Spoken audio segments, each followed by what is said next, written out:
如果佩洛西众议长访问台湾，中方必将采取坚决应对和有力的反制措施，捍卫自身的主权和领土完整。至于是什么措施，如果他敢去，那就让我们拭目以待吧。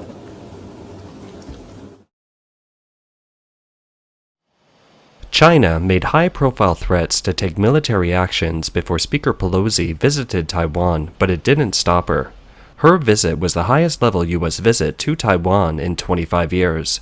As a result, the CCP lost face with a major embarrassment on hand, having to deal with the rising patriotism incited by itself or the emotional meltdowns of party lovers. It can be said to be the first mistake Beijing made. What's more, in our opinion, the large-scale military drills around Taiwan that began on August 4th after Pelosi's departure were its second mistake.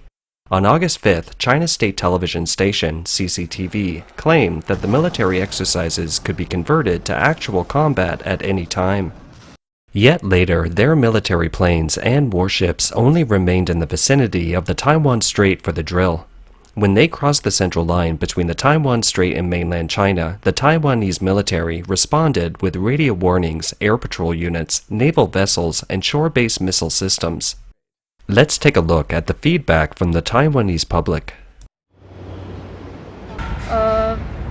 It isn't that worrying because the chance of them attacking us is not high, because it should also be a very risky move for them after all. If they do attack, Taiwan will give some counterattack, so it's probably not necessary for them to take that risk. I don't think tensions will increase. After all, other countries are also suppressing China, and their own economic situation is not very good at the moment, so I think it should be okay. I personally think that Pelosi coming to Taiwan is kind of one of the bigger developments over the past few decades. Especially over the past few decades, we have been constantly subjected to Chinese repression. Whether it's our access to the World Health Organization or other international organizations, it's always been denied by China on the basis of international relations or not recognizing us as a country. This time, Pelosi from the US visits Taiwan. It is a breakthrough in a stalemate, although it might also lead to more frequent actions taken by China as well.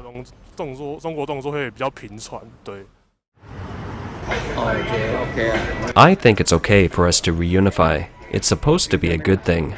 What's the point of attacking each other? The US just wants this flight route from us too. You think they really want the best for our country? It's all a lie. Let's take a look at how the CCP is fooling the Chinese people. One big move it pulled was through its official media. It announced that several missiles flew over Taiwan on August 4th.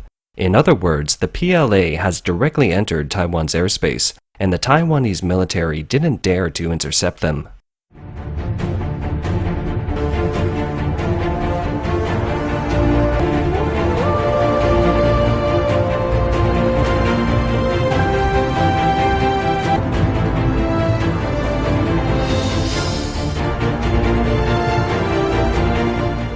The picture of the missile launch accompanied by exciting music has made little pinks and pinks alike once again feel the greatness of the motherland. Little pinks and pinks are known as brainwashed party lovers, as the CCP has deliberately blurred the distinction between the nation and the party as part of its long-term propaganda. But what's the reality? Taiwan's Ministry of National Defense responded on the same day, saying that the main flight path of the CCP's ballistic missiles were outside the atmosphere and that the missile protection systems of various countries are all based on the calculation of the point of impact. The ballistic landing point of the Dongfang series missiles launched by the CCP is in the Eastern Sea area, which posed no threat to the island. Therefore, no air defense alert was issued. 中共的基建从来没有进入到我的领空跟领海，那么国军因应敌情也会派遣相对的基建来实施应处。 Taiwan has a Facebook page explaining it with 3 pictures. The red line is the missile of the Communist Army, which entered Taiwan's airspace, and it's generally believed that the space boundary is at an altitude of 100 kilometers. According to current international agreements, a country's airspace will not extend into space. For instance, satellites fly over different countries' airspace every day. The green line is the scope of Taiwan's airspace, and it's also the scope of national defense missiles. If it enters this area, it will be regarded as violating the airspace and attacking Taiwan, and the military must intercept it. The PLA also tested multiple rocket launchers and released videos of various fighter jets. In fact, some fighter jets that crossed the central line in the Taiwan Strait returned immediately after crossing the line. There are also some pictures which are judged as photoshopped by Taiwanese industry insiders. It looks like this is all material used to put together an internal propaganda campaign for the domestic public. In addition, a few hours after the first day of the military exercise, the spokesperson of the Eastern Theater announced that the entire training mission of live ammunition had been completed and the relevant sea and airspace restrictions had been lifted. Of the 6 sea areas announced by the CCP, the blockade of 3 of them was lifted that day. By August 6, the Eastern Theater Command of the PLA focused on land attack and sea assault around the Taiwan island. The scale is getting smaller and smaller, and it seems that Beijing is eager to wrap this up as soon as possible. 我们聚焦动散结合、动中制敌的要求，先后检验了机动袭扰和快速打击等多种战法，提高了部队多种环境下打击能力。海将有我，请祖国和人民放心。 As can be seen, these military moves and reports that conflate all kinds of disinformation are primarily intended to cover up internally the missteps in response to Pelosi's visit to Taiwan, and they are also intended to appease the domestic public. I think the military drill is a sign that China's comprehensive power has increased and is strong. The country is very strong. I'm proud of it as a Chinese.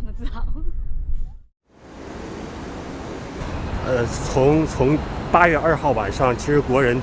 the night of August 2nd, in fact, my fellow countrymen were a bit puzzled.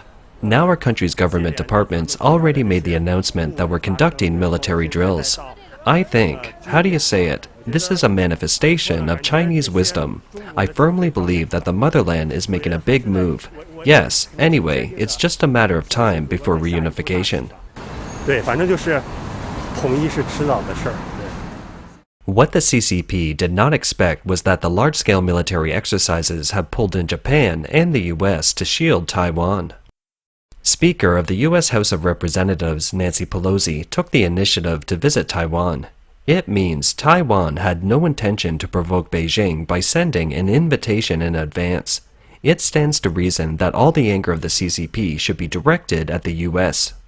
If Beijing had to show confrontational moves, it should have targeted US aircraft carriers and its bases in Japan or even Guam. The CCP could have test-fired medium-range missiles such as the Dongfeng 17 to demonstrate the ability to deter US aircraft carriers and attack US bases. However, after Pelosi left Taiwan, the PLA only test-fired 11 short-range Dongfeng 15 missiles on the afternoon of August 4th. The flight data of the missiles launched by the PLA, released by the Ministry of Defense of Japan, showed that the shortest distance the missiles flew was around 350 kilometers and the longest 700 kilometers. This data is in line with the parameters of the Dongfeng 15 missile. The Dongfeng 15 is a short-range surface-to-surface missile and has no ability to strike at sea. In other words, these missiles have absolutely no intention of targeting the US. So, who is the CCP mainly targeting? First of all, of course, Taiwan. At the same time, for some reason, it has also taken on Japan. According to the Japanese Defense Ministry's official website, the CCP launched 9 ballistic missiles in quick succession on August 4th, 5 of which landed in Japan's Exclusive Economic Zone, or EEZ, and 4 of which flew over Taiwan's main island. The Japanese government said it was the first time a missile had landed in these waters, and that the EEZ, which lies outside Japan's territorial waters, is free for international ships to pass. China launched 9 ballistic missiles from around 3 p.m. to shortly after 4 p.m. today. 5 of them are estimated to have fallen within Japan's exclusive economic zone. We reckon that this is the first time to have Chinese missiles fall within Japan's EEZ. We strongly condemn this action as it causes great concerns to the security of our country and the safety of our people. We have protested strongly against China through diplomatic channels. The CCP may want to warn foreign forces, including Japan. If there is a war in Taiwan in the future, you should not intervene. But Beijing did not expect such a strong protest from Japan. The late Japanese Prime Minister Shinzo Abe once called on the US to end strategic ambiguity and publicly stated whether the US would fight for Taiwan. Abe's request came at a time when Japan was increasingly realizing that a threat to Taiwan is a threat to Japan's security. Since Fumio Kishida took office in November last year, he has repeatedly warned on international occasions that the CCP should not be allowed to use force to unilaterally change the status quo in the region and emphasized the importance of peace and stability in the Taiwan Strait. Bloomberg quoted a senior researcher at the Stimson Center in Washington as saying that the incident will raise Japanese awareness of the potential impact of contingencies in Taiwan, seeking to rapidly increase military spending and overhaul the constitution. The current Japanese constitution is pacifist and defensive. The incident caused heated discussions among Japanese people on the internet because the air defense identification zones of Taiwan and Japan are linked together. If the CCP wants to seize Taiwan by force in the future and seal off the sea, it will surely seal off the waters near Taiwan, including Japan. This means that if something happens to Taiwan, Japan will be impacted. The Japanese people believe that the CCP's move is not only intimidating Taiwan, but also a move to intimidate Japan, and people's voices for constitutional revision are getting louder and louder. On August 4th, the Chinese foreign minister cancelled a planned meeting with the Japanese foreign minister in Cambodia. It can also be speculated that Sino-Japanese relations will deteriorate rapidly and even go to the bottom. Some analysts even worry that the Sino-Japanese War might begin before the Taiwan Strait War begins. Japan is also the last stop of Pelosi's Asia trip. She said at a news conference after meeting with the Japanese Prime Minister that the Chinese Communist Party is trying to isolate Taiwan from the international community, but US officials will not change their plans to visit Taiwan because of this. You may be more interested in, again, what the Chinese did while we were traveling, and we have said from the start that our representation here is not about changing the status quo here in Asia, changing the status quo in Taiwan. It's about, again, the Taiwan Relations Act, the U.S.-China policy, all of the pieces of legislation and agreements that have established what our relationship is, to have peace in the Taiwan Straits and to have the status quo prevail. They may try to keep Taiwan from visiting or participating in other places, but they will not isolate Taiwan by preventing us to travel there. We've had high-level visits, senators in the spring, a bipartisan way, continuing visits, and we will not allow them to isolate Taiwan. They are not doing our travel schedule. The US is the biggest obstacle to the CCP's military unification of Taiwan. Although the Communist Party's military drills are not really directed at the US, it remains a secret that isn't publicly disclosed, and it's clear that the Beijing government is really angry with its White House counterpart at this time. There was no consensus in the American political community about Pelosi's Asian trip. Biden previously said that the military didn't think it was a good idea. A few days before the trip, on the morning of July 28th, Biden held his fifth phone call with Xi Jinping, and the two spoke to each other for about 2 hours and 17 minutes, covering a range of topics including the situation in the Taiwan Strait and the war in Ukraine. The mystery of Pelosi's visit to Taiwan, which was in a state of suspense, successfully pushed the Taiwan issue to the center of the world public opinion. The subsequent development of the event also stirred up a huge shock in the US political scene. Beijing's ongoing aggressive moves have continued to amplify the impact of this event. Regardless of the Biden administration's previous wishes, this incident has pushed Washington's so-called strategic ambiguity to super-strategic clarity. In the future, Beijing's room for maneuvering will become less and less. People's Republic of China launched an estimated 11 ballistic missiles towards Taiwan, which impacted to the northeast, the east, and southeast of the island. We condemn these actions, which are irresponsible and at odds with our long-standing goal of maintaining peace and stability across the Taiwan Strait and in the region. China has chosen to overreact and use the Speaker's visit as a pretext to increase provocative military activity in and around the Taiwan Strait. We anticipated that China might take steps like this. In fact, I described them for you in quite some detail just the other day, Monday. We also expect that these actions will continue and that the Chinese will continue to react in coming days. The United States is prepared for what Beijing chooses to do. We will not seek, nor do we want, a crisis.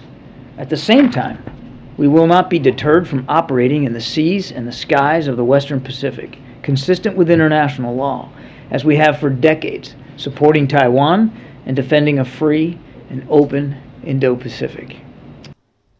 On August 5th, the Chinese Ministry of Foreign Affairs announced the first batch of so-called countermeasures against the U.S., including the cancellation of phone calls between the leaders of the Chinese and American military theaters, the cancellation of the working meeting of the Ministry of Defense of China and the U.S., and the cancellation of the meeting of the China-U.S. Maritime Military Security Consultation Mechanism. The ministry also suspended China-U.S. cooperation on illegal immigration repatriation and China-U.S. cooperation in criminal judicial assistance and China-U.S. climate change negotiations. The current step-by-step escalation by Beijing has made it difficult for the Biden administration, and the relationship between Washington and Beijing is currently at a new low. U.S. Secretary of State Antony Blinken arrived in Manila late Friday after attending an ASEAN meeting in Cambodia. He told Chinese Foreign Minister Wang Yi that night that the U.S. did not want to escalate the situation. The next day, August 6, he spoke at a news conference after meeting the new Philippine president and other senior officials. He said that Beijing cut off contacts with Washington in retaliation for U.S. House Speaker Nancy Pelosi's visit to Taiwan earlier this week, and China should not hold hostage talks on important global matters such as the climate crisis. Since their missile launches, Beijing has taken an irresponsible step of a different kind. They've shut down 8 different areas where our two countries have been able to work together. Those include several military-to-military channels, which are vital for avoiding miscommunication and avoiding crises, but also cooperation on transnational crime and counter-narcotics, which help keep people in the United States, China, and beyond safe. They've also suspended all climate cooperation with the United States. The world's largest carbon emitter is now refusing to engage on combating the climate crisis. What we would hope Beijing would focus on is the fact that for 40 years plus, we've managed this problem, this challenge well. We've done it in a way that's avoided any conflict. We've done it in a way that's allowed Taiwan itself to flourish.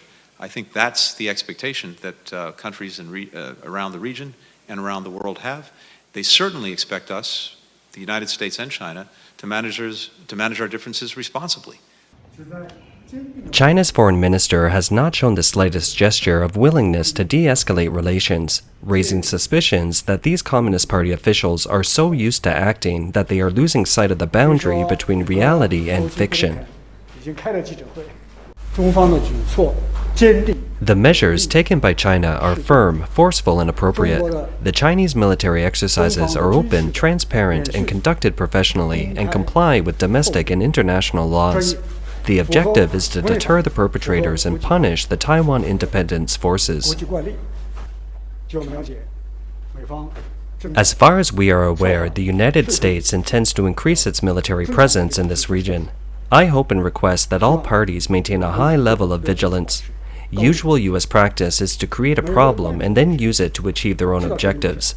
But against China, this strategy is ineffective. We wish to issue a warning. The United States, do not act rashly. The United States, do not create a greater crisis.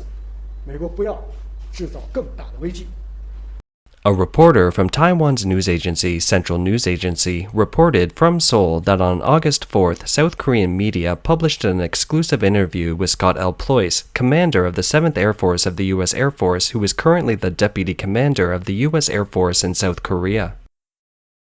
Ployce said that although the main task of U.S. troops in South Korea is to deter, defend, and repel attacks from North Korea, the international situation is changing, and the 7th Air Force, if directed by the Pacific Air Force or the Indo-Pacific Command, may also go outside the region to participate in post-disaster reconstruction, security, humanitarian relief, and crisis management operations. That is to say, U.S. troops stationed in South Korea can be deployed to combat areas outside the Korean peninsula at any time when needed.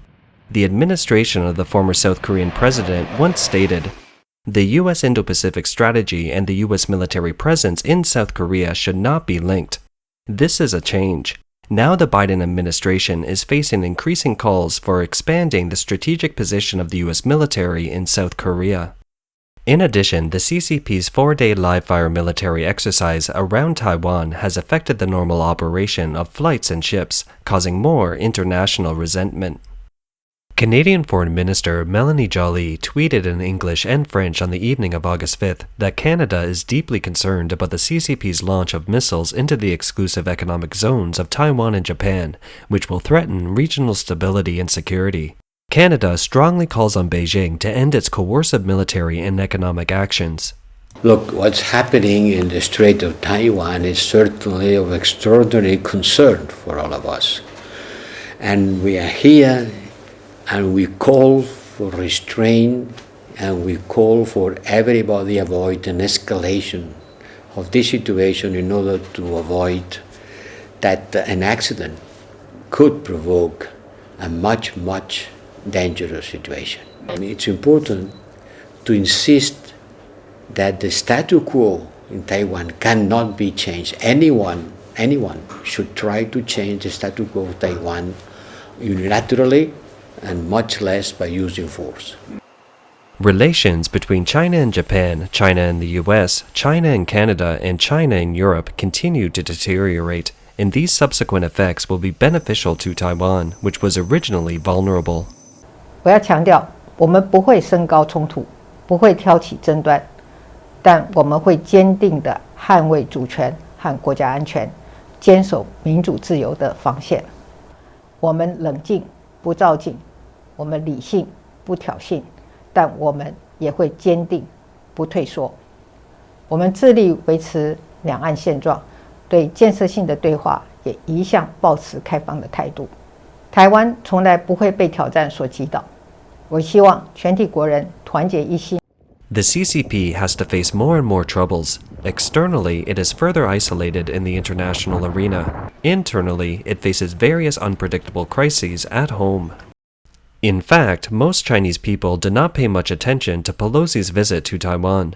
It was not until the afternoon of August 1st when a series of official and semi-official statements led many to believe that the CCP might take tough military action as a deterrent. The PLA assumed a posture of a decisive battle between shooting down Pelosi's seat in the lightest case and the immediate unification of Taiwan by force if necessary. For decades, the CCP authorities and official mouthpieces have built people's faith by boasting about China's national strength. It mobilizes internal support through nationalism, keeping society under a false impression. Yet, such rising sentiment could spiral out of control and backfire. We meet the military show and we make some photographs. That's good. But it's not for us to lie to others. No lies. You see, the lies make a lot of